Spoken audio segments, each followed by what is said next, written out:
Ya, teman-teman, ini video melanjutkan kuliah kita, strategi dan taktik humas. Kita masih bahas soal formative research, yaitu riset-riset yang dilakukan, yang perlu dilakukan sebelum kita menyusun strategi dan taktik dalam sebuah program komunikasi strategis ya. Nah, minggu lalu kita sudah latihan untuk membuat analisis situasi. Saya udah cek tugas teman-teman ya, beragam ya teman-teman ya, ada yang profit organisasinya, ada yang non profit, terus bergerak di bidangnya juga macam-macam, ada yang di fashion pakaian, ada di kesehatan, ada di makanan, minuman dan sebagainya. Nah, oh iya, minggu lalu banyak yang bingung gitu ya.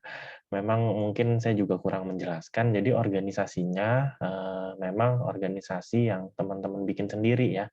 Jadi bukan organisasi atau perusahaan yang sudah ada terus teman-teman analisis, bukan.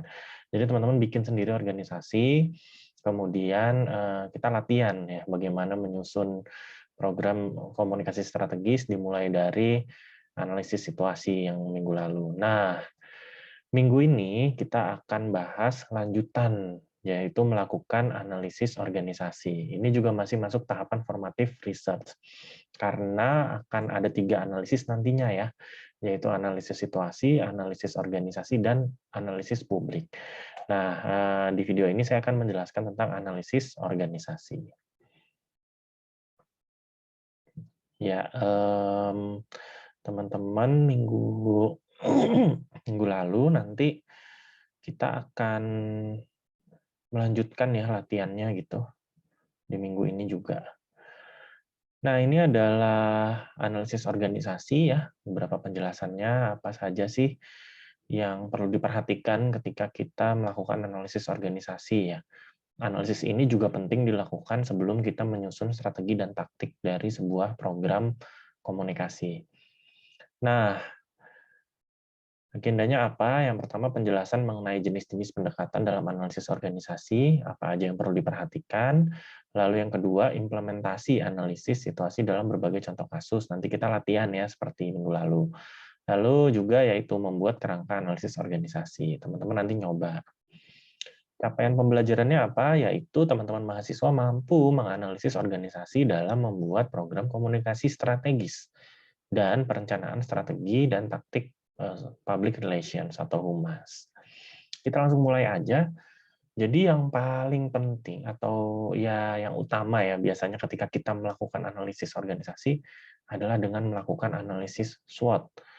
Mungkin teman-teman sudah familiar ya dengan istilah ini, karena analisis SWOT ini sebetulnya digunakan di banyak hal ya, nggak cuma program humas gitu. Misalnya kita ingin melakukan analisis marketing ya, atau produk, biasanya juga dilakukan analisis SWOT. Apa sih? SWOT kan singkatan ya, kepanjangannya Strength, Weakness, Opportunities, dan Threat. Jadi kita perlu mengukur 4 hal ini sebetulnya ketika kita menganalisis organisasi kita. Yang pertama kekuatannya, yaitu strength, lalu kelemahan, weakness, lalu opportunities, atau kesempatan, dan juga ancaman, atau threat. Nah, dalam analisis organisasi inilah yang dinamakan analisis SWOT. Ya, sebetulnya di analisis-analisis lain juga ya, ya SWOT ini gitu yang dianalisis gitu. Jadi metode analisis ini dapat mempertimbangkan kekuatan, kelemahan, peluang, dan ancaman organisasi. Analisis ini akan mempertimbangkan faktor internal dan juga eksternal.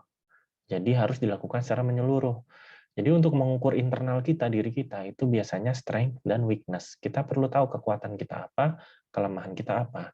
Nah, sedangkan faktor eksternal biasanya berkaitan dengan peluang dan ancaman. Di sekitar kita, apa nih peluang yang bisa kita manfaatkan? Lalu ada ancaman apa aja? Nah, itulah yang memang perlu secara menyeluruh. Jadi, SWOT ini sebenarnya sudah mencakup analisis organisasi, baik itu internal maupun eksternal.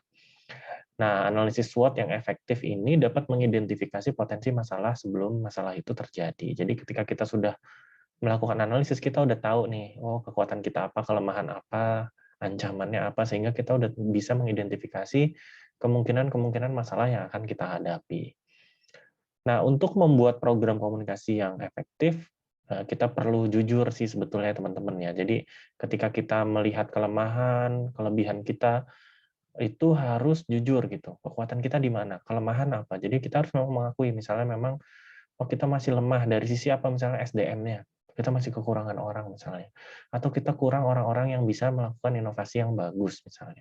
Jadi, mesti jujur ya, jadi jika organisasi kita misalnya memang belum yang pertama di, industri itu, ya kita harus ngakuin gitu.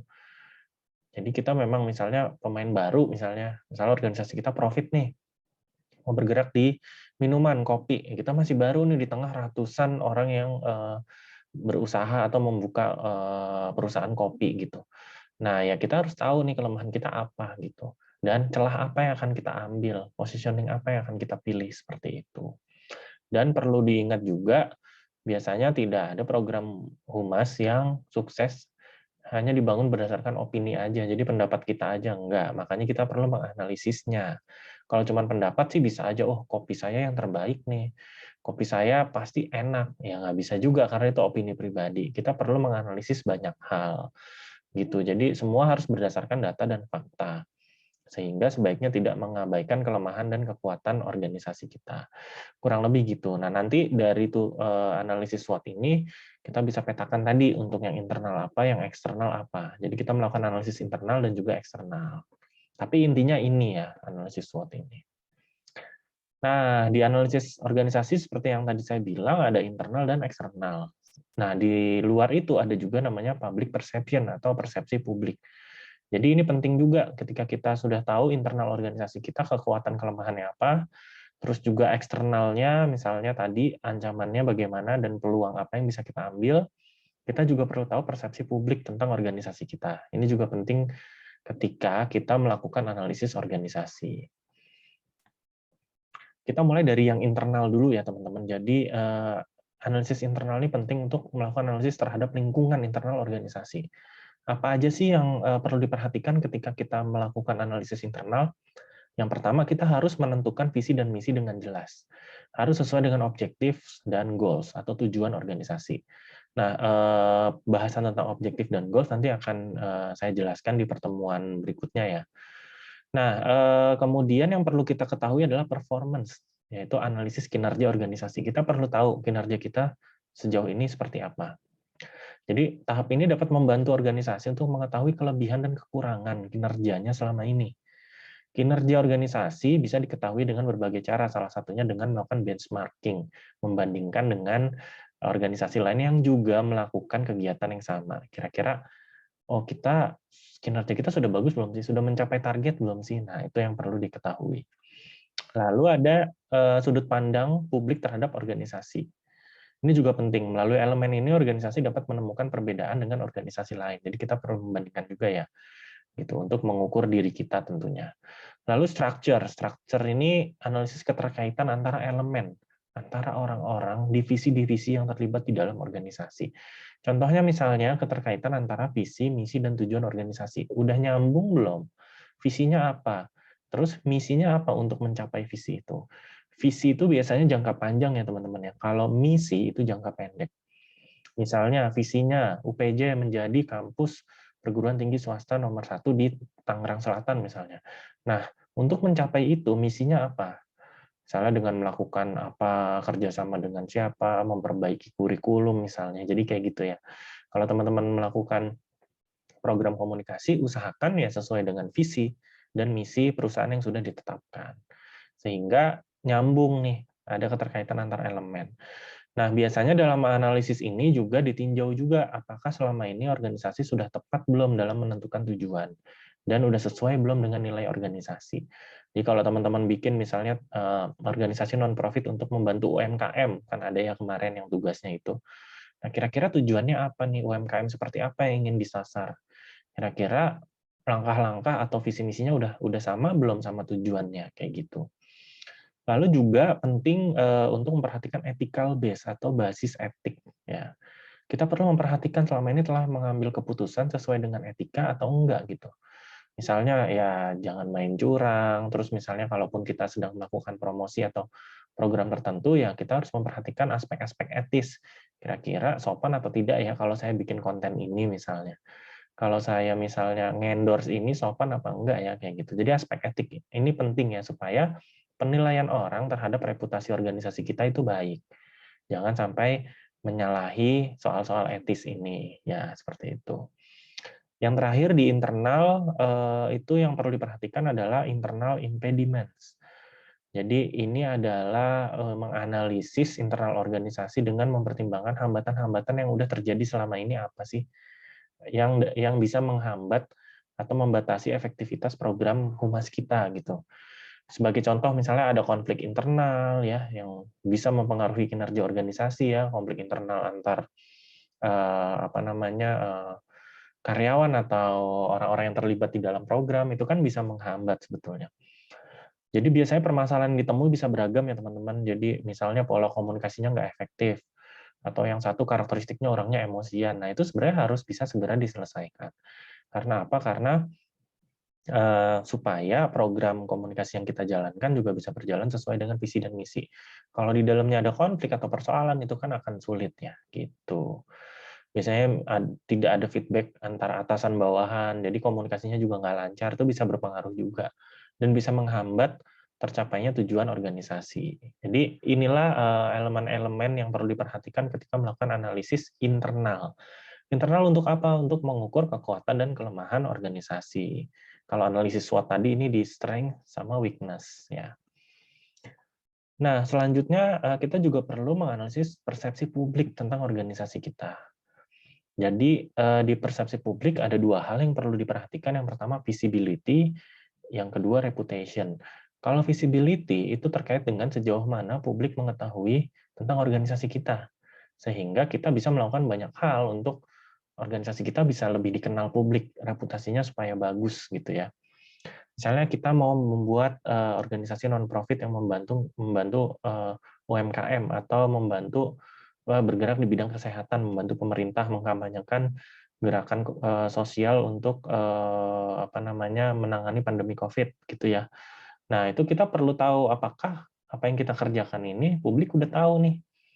Publik melihatnya seperti apa sih gitu. Kalau positif ya itu pasti bagus ya gitu. Karena tujuannya memang itu. Tapi barangkali ada yang melihatnya ini nggak ini nih masih belum saya rasakan manfaatnya misalnya. Oh, gerakannya masih kurang ini tepat sasaran misalnya. Jadi kita perlu tahu nih mengukur persepsi publik. Kalau kita main kampanye di media sosial sebenarnya itu bisa diukur ya misalnya dari engagement kita dengan publik atau dengan komentar-komentar, likes kayak gitu-gitu. Apakah sudah terlihat bagus atau tidak? Lalu itu semua tujuannya untuk apa sih? Reputasi. Jadi reputasi itu berkaitan dengan visibilitas organisasi juga. Jadi reputasi itu bagaimana publik melihat organisasi kita.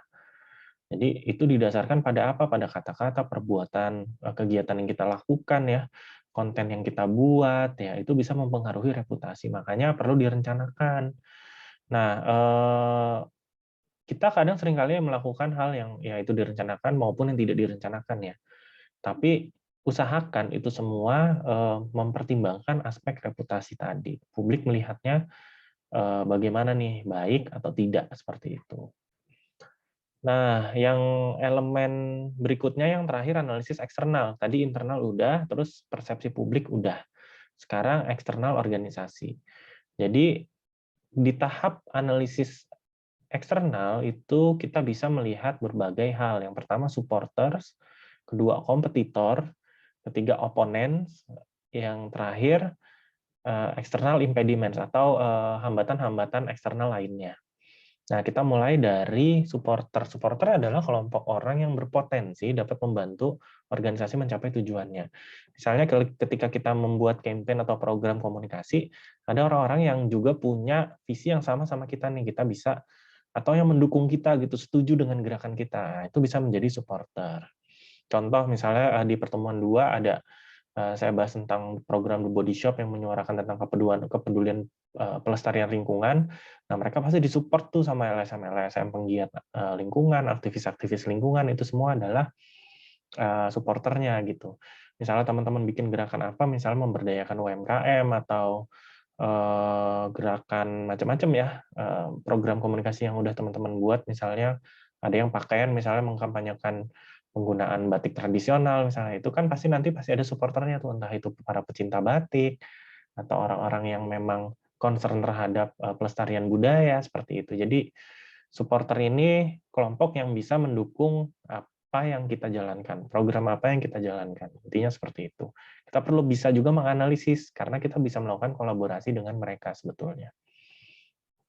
Nah, berikutnya kompetitor. Kompetitor nih ya saingan ya, bahasa sederhananya gitu. Nah, udah pasti persaingan pasar cukup sengit, apalagi misalnya teman-teman yang organisasinya profit, kayak tadi bikin kopi atau bikin makanan. Udah banyak organisasi yang jualan kopi dan jualan makanan. Tapi kita perlu juga nih menganalisis apa yang mereka lakukan itu. Jadi analisis kompetitor nih penting di eksternal ya gitu untuk mengetahui peluang dan ancaman tadi. Kalau di SWOT ini dia masuk di opportunity dan threat ya. Peluang dan ancaman. Apa nih kira-kira peluang yang bisa kita masuki gitu. Misalnya oh yang lain bikin ini tapi belum bikin ini. Kita bisa bikin itu misalnya kayak gitu. Jadi kemudian ancaman, oh yang lain ada produk baru nih. Dia udah main di sini juga. Kita berarti bikin apa nih perbedaannya kayak gitu. Jadi seperti itu ya. Jadi kompetitor kita perlu analisis, kita berada di posisi di mana gitu sehingga kita perlu memperhatikan apa nih misalnya. Jadi dan kita juga tentunya harus bisa membangun hubungan baik dengan kompetitor ya. Itu bagus juga gitu. Brand-brand besar di luar negeri hubungan mereka baik gitu. Bahkan waktu apa namanya CEO Mercedes-Benz mengundurkan diri, BMW itu sampai bikin iklan ucapan terima kasih juga gitu. Karena selama ini sudah menjadi kompetitor gitu. Karena dengan adanya kompetisi biasanya inovasi akan terus berkembang. Kan orang kalau udah saingan kan pasti berlomba-lomba membuat inovasi. Nah, itu.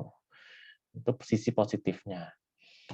Nah, yang eksternal, dua terakhir, yang pertama adalah opponents. Opponents itu kelompok yang menentang organisasi. Ini juga biasanya suka ada ya. Jadi sebagai contoh kondisi di mana ada komunitas atau kelompok masyarakat yang mempertanyakan kegiatan kita, atau kegiatan baik itu operasional ataupun campaign atau program yang sedang kita jalankan. Nah, kondisi ini harus disikapi dengan bijak. Karena jika tidak, justru akan berpotensi memunculkan krisis ya.